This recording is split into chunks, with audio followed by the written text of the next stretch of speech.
آيات السجود في كتاب الله تبارك وتعالى 15 آية تحثنا جميعا إلى السجود لله تبارك وتعالى.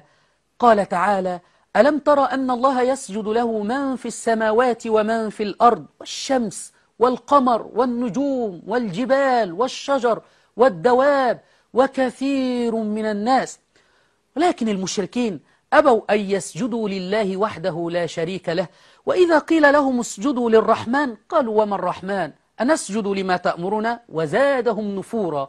فخرج الشيعة اقتدوا بالمشركين وقالوا بأنه لا بد أيضا للسجود لغير الله. فلنشاهد. سيدة العظمى تستأهل أن لا يذكر اسمها إلا مقرونا بالسجود.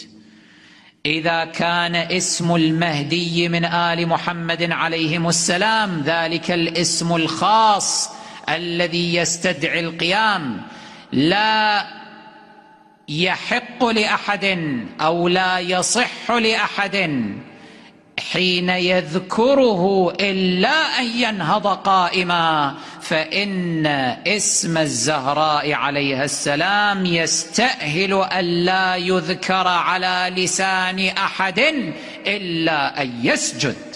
هذه السيدة التي يسجد للاستغاثة بها ولذكر اسمها. عقيدة مختلقة من صنع البشر تخبر عوام الشيعة بالكفر بالله تبارك وتعالى. ولماذا لم يقل لهم اسجدوا عند ذكر النبي صلى الله عليه وسلم؟ لأنهم يرووا كما جاء عند المجلسي في بحار الأنوار أن فاطمة أن الله قال: يا محمد عياذا بالله لولا علي لما خلقتك ولولا فاطمة لما خلقتكما، فهي أفضل من النبي في دين الشيعة يسجدون لها من دون الله.